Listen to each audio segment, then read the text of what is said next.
Hello guys, Rupam here. Today we'll be talking about destroyers. So it will be a new series introducing in my channel. It's called Modern Warfare. So I present to you the episode 1, Decoding Destroyers. In front of you will be see INS Kolkata, codename D63, and the war cry is Yudhyay Sarvasannang, always prepared for battle. So let's begin. What's a destroyer? A destroyer is a fast, maneuverable, long endurance warship. So it should be fast, that is, having a high nautical mile speed, maneuverable. It should be easy to handle, take sharp corners and like turns and drift well. So you may ask the question like, what's the use of taking sharp turns and drift in an open ocean? A very seasoned captain can handle a ship well, and in those cases, maneuverability can make sure that you escape those incoming missiles and the airborne threats. Long endurance means it's prepared for long battles, long fights. It need not to always come to the seaport for refueling and other amenities. And the main task, there will be two tasks. First, to escort larger vessels in a fleet or convoy, especially aircraft carriers, the submarines and all such, to escort them to a safe location and to provide them security, and in during a war defend them against the enemy incoming airborne threats or waterborne underwater threats, like that. So it actually is capable of saving our friendly ships and destroying the others, hence the name destroyers. So here in front of you is a picture of a naval fleet, what a fleet looks like in a navy. So here in the front you will see aircraft carriers, the big guns. They carry aircrafts on their deck. So basically a air force unit. Then comes the submarines. So if you want any underwater advantage, any and stealth option for nuclear tactical nuclear warheads or tactical nuclear support, you can have a submarine in that also. Then let's let's cool down and understand the difference between, first of all, the difference between a frigate, cruiser and destroyer. So frigate is like just destroyer ka chota bhai. It has everything a destroyer has but on a smaller scale. So destroyer is capable of, like, if you want to bomb an entire city, any coastal city like Mumbai or all such, a destroyer can easily, finally can do the job. But a frigate is not prepared for that kind of task. It's more suitable, it's a lightweight and more agile, so it's more suited for the sea targets, any small island or so. And the term cruiser or super cruiser, you may find it in the internet. It's specially used for Russian destroyers. I don't know why they use that term. It's specifically used by Russians. And same, the term cruiser and super cruisers, you will be finding that in the NATO documents as well. So a little bit different, but main same. Firepower also same. The specifications most of the time are same as destroyers. So here's the cruiser. Here most sometimes you will also find like a radar ship, as or sometimes an aeroplane like P-8, one submarine hunter over the top flying over them. So there's the variation you can find from navy to navy. So here is INS Kolkata. I have chosen a side profile to like make you understand what's all those things and jibbity jabbity. So first understand what are the main five. I have like classified that in like five categories, three blues and two yellows. Let's see. First is combat platform. So what's a combat platform? तो आप आपके phone या laptop चलाते होंगे तो वहाँ पे एक रहता होगा कि या तो एंड्रॉयड है या तो विंडोज़, और अगर एप्पल है तो मैक. So what's it? तो ये एक ऑपरेटिंग सिस्टम है. आप दूसरे ऐप्स को खोलना चाहते हैं या कोई भी चीज़ आप उस चीज़ को ऑपरेट करना चाहते हैं तो आपको सिस्टम के थ्रू ऑपरेट करना पड़ेगा, right? Easy. The combat platform same for the destroyer, it's the operating system. So multiple combat platforms and subsuites, sub platforms are there. Here the two main I am noting down. It's Bell AMCA Mark 4 management system and Bell Ellora. बहुत ही गर्व के साथ मैं बोल सकता हूँ कि दोनों स्वदेशी हैं. Bharat electronics limited combat platforms को बनाती है. Second, the most important after like combat platform, या रेडार्स. आपको दुश्मन पे नज़र रखनी है. You want reconnaissance, you want like spying, the radars. So multiple radars, never a single or a dual radars are used.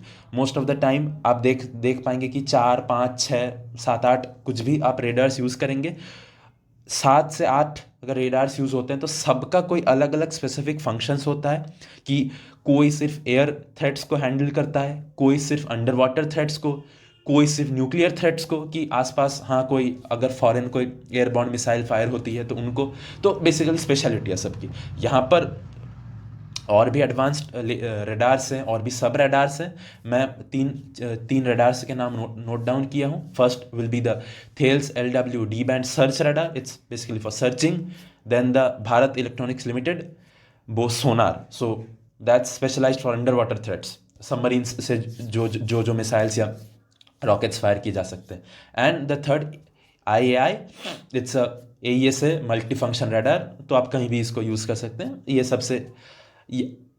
इसका सबसे best radar most of the time यही सबसे ज़्यादा टाइम खुला रहता है और यही बेस्ट है। तो 3 अलग अलग कंपनीज़ के 3 अलग अलग यूज़र प्रोफाइल के रडार्स हैं। फर्स्ट द थेल्स कंपनी जो फ्रेंच है, BEL ऑब्वियसली हमारी भारतीय कंपनी, और AIA इजरायली कंपनी। अगर आप आर्मामेंट या फिर आप हथियारों की बात करें, you can see in the missiles category there are the 2 main class of missiles. First, BrahMos anti-ship cruise missiles, the statesman of the naval warfare, or Barak 8 surface to air missile. If you remember properly, Barak 8 is a Indian Israeli venture, तो ये आधी स्वदेशी चीज़ ही है जो यहाँ पर लगी हुई है। Second, the fourth thing would be anti submarine warfare, या if there's enemy submarines and it's very good in its technologies, yeah, you need to have like anti submarine warfare if you want to survive. So उसके लिए torpedo tubes लगे हैं या फिर anti submarine rocket launchers, will not go deep into it. And there's you can see some subsections. If I point out, you can see there's a small helipad right here. या अगर कोई आपके पास छोटे helicopters है, जैसे hell ध्रुव हो गया या हैल प्रचंड हो गया, अटैक हेलीकॉप्टर्स, या कोई भी आप अलग हेलीकॉप्टर्स उतारना चाहते हो तो हेलीपैड इसके लिए काम आएगा। फर्स्ट में आप एक देख सकते हैं, एक 760 mm की मल्टी फंक्शनल गन लगी हुई है, AK-706, बहुत ही पावरफुल गन है, हाई स्पीड और बहुत ही एडवांस क्लास ऑफ गन है। तो ये मेन बस बेसिकली आपको फायर पावर प्रोवाइड करती है। एक चीज़ जो इम्पॉर्टेंट है और बहुत जगह इसको ज़्यादा महत्व नहीं दिया जाता, हम लोग दे रहे हैं इसको, वो है डिकॉयज़। तो बेसिकली डिकॉयज़ करते क्या हैं? सपोज़ आपको पता चल गया कि ओके कि दूसरे जो जहाज़ है, डिस्ट्रॉयर्स है, उन्होंने आपकी तरफ कोई मिसाइल फायर की है, तो आप बेसिकली क्या करेंगे, अब छोटा सा एक कोई भी चीज़ आपसे दूर भेज देंगे जो कि उस मिसाइल को इशारा करे कि कम हिट मी।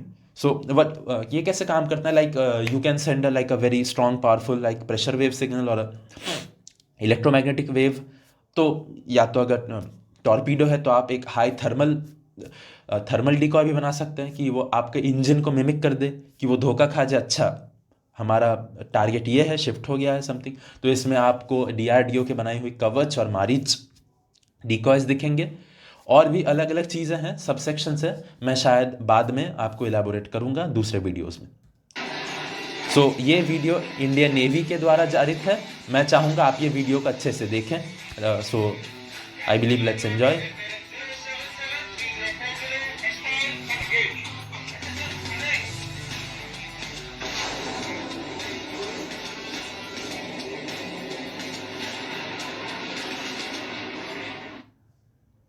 सो आप इस वीडियो में आपने देखा होगा कि कैसे कोई, जैसे बैराक 8 मिसाइल्स फायर की जा रही थी या ब्रह्मोस एंटीशिप मिसाइल्स, तो कैसे फायर होती है। You do not press a single button, पूरी प्रॉपर स्वीट रहती है जिससे आप पता कर सकते हैं। सो अब हम डिस्ट्रॉयर्स की क्लास पे आते हैं। So what's that? So operating destroyers of India में करंटली इन सर्विस में जो सबसे एडवांस क्लास ऑफ डिस्ट्रॉयर्स है वो है विशाखापत्तनम क्लास डिस्ट्रॉयर्स। उसमें से ये प्रोजेक्ट 15B के तहत बनाई जाएंगी। So there are 2 destroyers, INS Visakhapatnam and INS Mormugao. बाकी 2 वॉरशिप्स अभी रेडी हो रही हैं या तो सी ट्रायल्स के अंडर है। सेकंड, जो आप बोल सकते हैं कि जहां से इंडिया का एडवांस डिस्ट्रॉयर क्लास शुरू होता है, Kolkata class destroyers. First ship of this project 15A was INS Kolkata. तो INS कोलकाता इसकी मतलब पहली शिप थी जो बनाई गई थी. उसके बाद इसके सिस्टर शिप्स होते हैं जैसे INS कोची या INS चेन्नई. उसके पहले हम लोगों के पास दिल्ली क्लास डिस्ट्रॉयर्स थे, INS Delhi, INS Mysore and INS Mumbai. आपके सामने जो फोटो दिख रही है वो इंडिया के अभी बेस्ट डिस्ट्रॉय की है, D67 INS मोरमुगांव. और बाकी सारे डिस्ट्रॉयर्स थे ऐसे आर क्लास में जैसे INS Ranjit, INS Ranvijay, INS Rana. वो मैं मेंशन कर दे रहा हूँ, आप खुद जाके इंटरनेट पे सर्च मार सकते हैं. So the next very awesome story history bytes, we present you the legendary INS Rajput project, like it will be around project 11 or something. The code name was D141. तो ये जो शिप है इसको हम लोगों ने यूनाइटेड किंगडम से खरीदा था. वहाँ पे इसको HMS रॉदरहैम बोला जाता था. इस जहाज़ ने बेसिकली जो सबसे बड़ा काम किया था इंडो पाक वॉर के दौरान 1971 में, it destroyed the PNS Ghazi.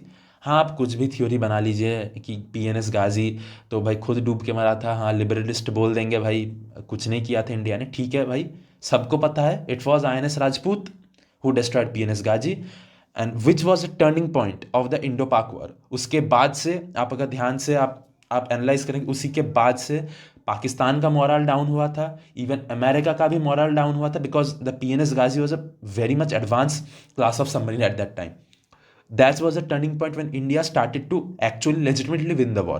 So, great hats off to INS Rajput and the commanding captain as well, who was operating it.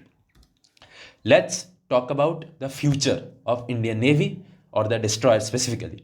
So, the future is very bright. I would like to say the project name has been announced and total 8 destroyers will be built by this Indian Navy. So project का नाम रखा गया है NGD, next generation destroyers. ये America के सबसे advance class of destroyer जो है जुमल्त क्लास, उनसे कंपेरेबल होंगे और स्पेसिफिकेशंस के मुताबिक almost invincible to track and destroy. इससे ज़्यादा इंफॉर्मेशन ज़्यादा अवेलेबल ही नहीं, हाईली क्लासिफाइड डेटा. और but one thing is sure that project started in 2018. So we will be looking